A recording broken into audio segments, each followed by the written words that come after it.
Hi mga Aries loves! Welcome back to my Purple Aries channel. Ako po si Aisha. In today's video, it's going to be a makeup review about this product that I got from Altea Korea, Philippines. And ito yung Chika White Chico Matte Cushion. Ito yung tinatawag na Matte Fix. This product was sponsored by Altea Korea, Philippines. Pero ako mismo yung namili kung ano yung gusto kong itry sa kanilang website.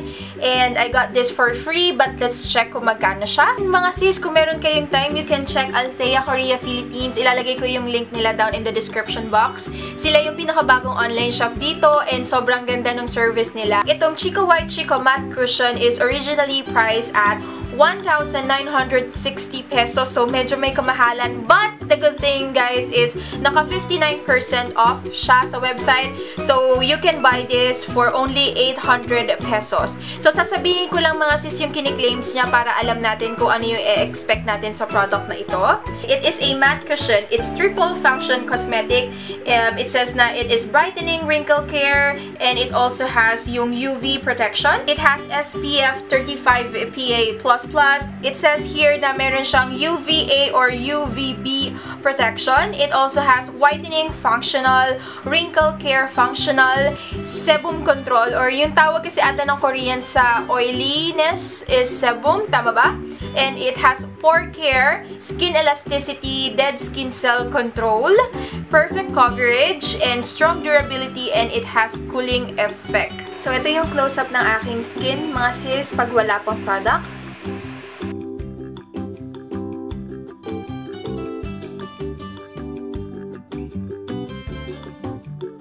Okay mga sis, ilalagay ko na siya sa aking face. Bali, take note lang, hindi tayo gumamit ng primer. Pero, gumamit ako ng moisturizer dito sa gilid ng aking ilong.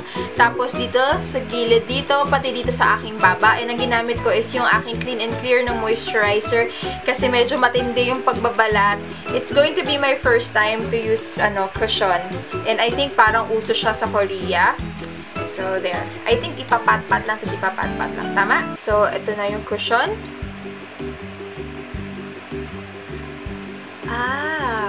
Para siyang foam. Tapos, habang pinipindot mo siya, may lumalabas na product. Tapos, nasasalin dito sa kasamang sponge. So, let's see. Again, yung shade na nakuha ko is number 23. I'm not sure. But, para siyang amoy gamot. Pero yun pag inaamoy lang naman. Pero yung sa face, wala naman akong naaamoy.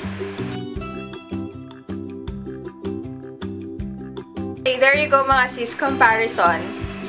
So, nakikita nyo dito sa wala pang cushion foundation, kitang-kita yung aking mga large pores, as well as yung aking veins. And there you go. Itong nilagyan ko, I can see na merong big difference kasi yung shade niya is not just 1 or 2 shades lighter. Siguro mga nasa 3 shades lighter siya. Pero nag-brighten up yung complexion ko. Plus, nakita ko na yung appearance ng pores hindi masyadong natakpan. Pero, mas nag-improve yung itsura niya. Mas naging less visible siya. And natuwa ko kasi yung veins ko kahit papano natakpan niya naman. And, maganda din yun sa under eyes kasi ginawa kong parang triple or double layer siya. And, na-brighten up niya din yung aking eye area. Pero, I just wish na sana mag-set pa siya kasi it's too light for my liking. So, I'm just going to do the rest of my face. So, ayan mga sis, nalagyan ko na parehas yung aking face and I can definitely say na mas maputi yung face ko kaysa sa aking neck. And I just pray talaga na kahit papano, kahit konti mag-oxidize siya or mag-set pa siya or umakma siya sa skin tone ko kasi ayoko ng ganitong itsura, yung mas maputi yung mukha ko kaysa sa aking leeg. And I don't know if I should set it with a powder kasi ang sabi nga, it's a it's a matte fix cushion. So, dapat matte siya, but meron ako nararamdaman na sobrang konti. Talagang konting-konting lagkit. And since maputi siya, I think I'm going to set it. I'm going to use my Fashion 21 loose powder in number 1 kasi ito medyo darker. Ang gagamitin kong brush is this powder brush na Eco Tools. This is from Pretty Angel Shop.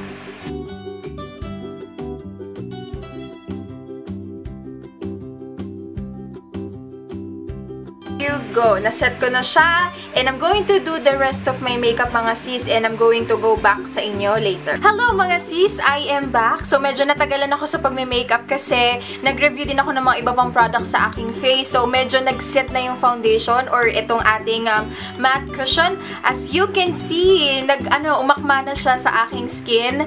So, I like it. I like it na hindi siya ganun kaputi na. So, there you go. So far, so good, mga sis. Gustong-gusto ko na parang ang glowy, tignan ng balat, parang ang healthy-healthy. Tapos, hindi siya namuumuo dito sa gilid ng ilong ko. Walang nag-cakey. Very, very healthy looking lang talaga yung balat. So, I like it. I like it. Although, I can say na yung pores ko, medyo kita ko pa siya kasi hindi rin tayo gumamit ng primer. But I think kung gagamit tayo ng primer, mas maganda tignan kasi yung pores ko hindi magiging ganun ka-visible. But hindi naman yung sobrang visible, mga sis. So, caring-carry lang. Tapos yung eye area ko, I can say na na-brighten up niya. So, I like it. So far, so good. So, ito yung close-up ng skin natin, mga sis, pagkatapos natin gamitin yung product.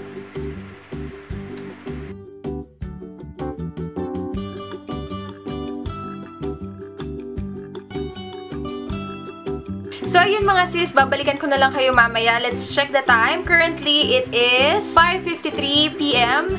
And I'm going to go back sa inyo mamaya for my final update. Hi mga sis! I am back. Let's check the time.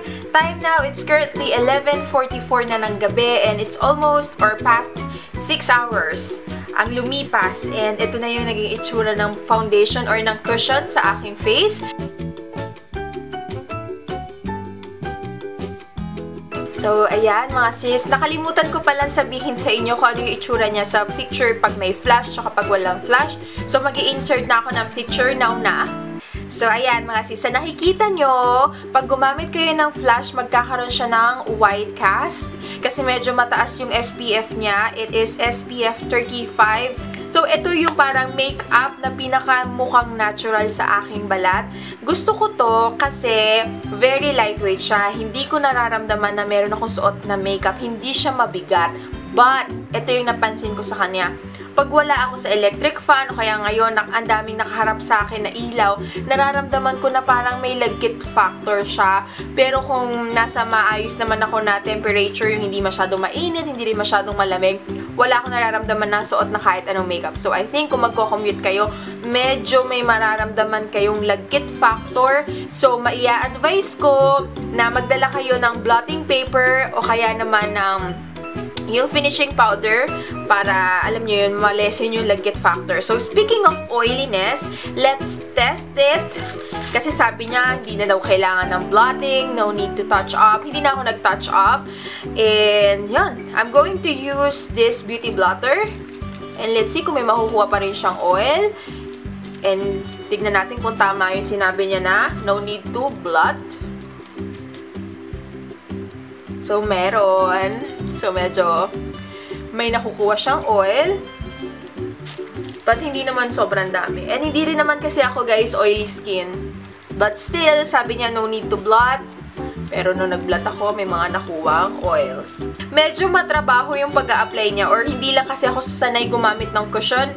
And, ang cushion, tulad nga nung sabi sa website, kailangan pat-pat lang para maganda yung coverage. And kung nagmamadali kayo, kung isa kayo dun sa mga babaeng on the go lagi, ganyan, tapos hindi kayang magstay sa vanity section nyo ng at least 30 minutes, kailangan mabilisan, hindi ko siya mare-recommend kasi medyo mahirap i-build yung color niya kasi kailangan ipat mo ng ipat na ganun. Hindi katulad ng magpapump ka ng foundation, meron kang brush, gaganunin mo lang, pwede ka magmadali. Dito medyo mahirap magmadali kasi ipapat mo talaga siya. So, it takes time sa pag-a-apply. Yun lang yung isang downside na nakita ko sa kanya. And when it comes to the packaging, thumbs up sa packaging kasi nakahiwala yung sponge. Tapos very sturdy naman yung packaging niya. Medyo bulky lang kasi mas makapal siya sa regular foundation nyo. Tapos, ano pa bang masasabi ko dito sa kanya? ayun, yung sa una, medyo maputi siya sa face ko, but eventually, nag-akma naman na siya sa aking skin tone. So, thumbs up again sa shade. Pero it takes time din, mga sis, hindi siya yung bigla ang mag-aakma sa skin mo. So, mga 5 to 10 minutes bago mo makita na nag-umaakma na siya sa color ng inyong neck. Tapos, when it comes to the price, honestly speaking, kilala nyo naman ako, hindi ako mayaman. So, for the regular price of 1,900 pataas, and sa sale price niya na 800, naka-sale pa yon. So, medyo, I must say, ipapas ko siya. Kung ako kung hindi siya libre, kung kailangan ko siyang bilhin, hindi ako bibili. But I think ganun ata yung mga presyo ng cushion kasi sa The Body Shop, tama ba? The Face Shop, parang mga ganun din yung mga price. But me, personally, hindi ko pa kayang bumili ng ganun kamahal na makeup. So, hindi ko siya marirecommend sa mga on a budget and sa mga nagsisimula pa lang ng mag-makeup. But if you have the budget and curious kayo kung ano yung kung paano ba itsura ng cushion sa inyong face, go get it. Kasi maganda yung kanyang coverage and tulad nga ng sabi ko sa inyo, ito, honestly speaking, ito yung foundation na pinaka-natural tignan sa balat ko na pwede kang pwede kang mandaya na hindi ka naka-makeup kasi hindi talaga halatang naka-makeup ka. Kahit tignan ka ng ganun, walang makikita na namumuo. Talagang kumakapit siya sa balat ng magandang-maganda. So, siguro nakatulong din na itong kanyang sponge patting motion. Tapos, binlend ko siya slowly. So, talaga nagmukha siyang second skin sa balat ko. Kaya, alam yun, walang namuo. Kadalasan kasi namumuo yung foundation dito sa gilid ng ilong ko. In this case, hindi. Tapos, nung una, naging maganda siyang pang under eye concealer. But I can see na pag lumipas na yung oras, nawawala na rin yung coverage niya sa eyes. So, I will recommend na gamit pa rin kayo ng concealer. Pero kung kayo yung mga parang gusto nyo ng no makeup look, pero ang flawless pa rin tignan, go get this cushion kasi worth it siya. Ang ganda niya tignan. Pero pagdating sa dami ng product, hindi ko kasi siya masyadong malaman kung gaano siya kadami kasi kung nakikita nyo, sponge siya. So, wala ako masyadong visual kung gaano pa kadami yung makeup ko. Siguro kung wala nang nasisip-sip yung sponge ko dito sa another cushion or sponge, yun siguro yung time na malalaman ko na wala na siyang laman. And mga sis, kung itatanungin nyo ako kung i-rate ko siya, yung 10 being the highest, I think I'm going to give it 7. 7, medyo nabawasan siya ng 3 points kasi sa price. Tapos medyo matagal yung pag-a-apply ko sa kanya.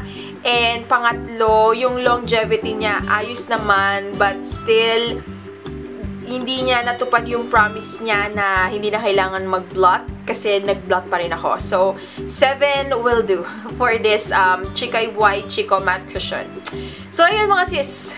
Yun lang yung aking thoughts. Again, pwede nyo siyang i-purchase sa Althea Korea Philippines. I'm going to link their website down below para ma-check nyo siya.